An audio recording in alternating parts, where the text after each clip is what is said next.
And there are still so many questions tonight about the process of picking a new candidate for the Democratic ticket.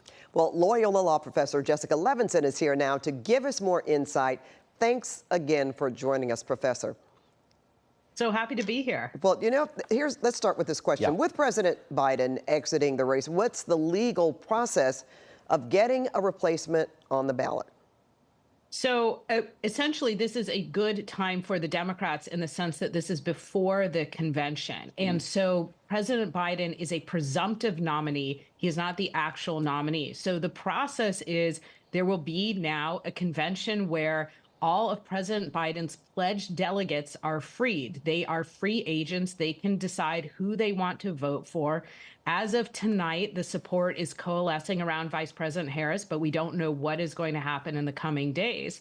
And after the first ballot, if nobody gets over a specific threshold amount, a majority of the so-called regular or pledged delegates, then there will be a second round voting. And those super delegates that we've talked about in past election cycles can also weigh in. So the short version is this is about a convention. It's the DNC rules. They can change these rules if they want to. But at this point, because there was only a presumptive nominee, it's really up to the delegates to decide.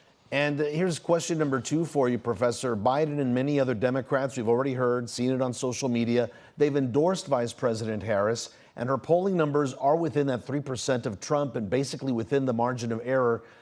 Does this limit the possibility of an open convention? Well, that's a great political question. And I think Democrats really have been thinking about this, let's be honest, since that disastrous debate on June 27th, when there was kind of a collective gasp and an, oh my goodness, will he be able to continue to be the nominee? And I think on the one hand, there are Democrats who want more of a competition. They don't want this to look like Kamala Harris is anointed, that people thought they were voting for President Biden, and now all of a sudden there's a bait and switch.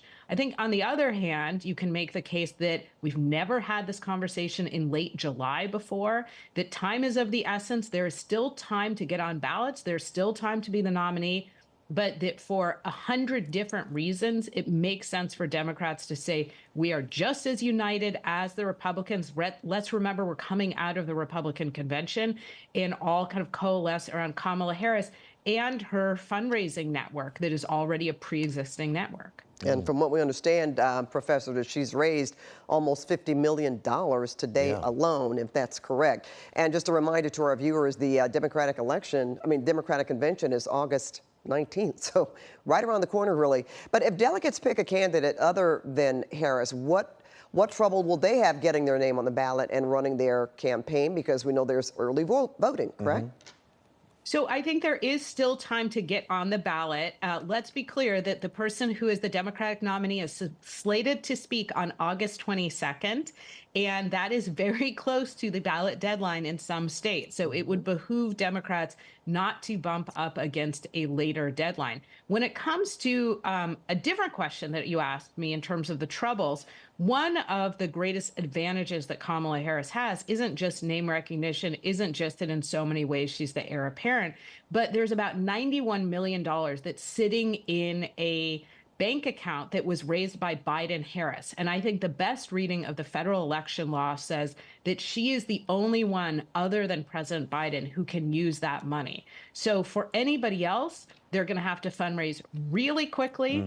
And frankly, I think they're going to have to rely on outside sources as well. Super PACs and obviously the DNC would play a huge role in fundraising and getting their name out there to the American public. Wow, lots of things to consider. Professor Jessica Levinson, we thank you again for joining us tonight, and we hope you'll come back and talk to us again. We know you will. Thanks so much.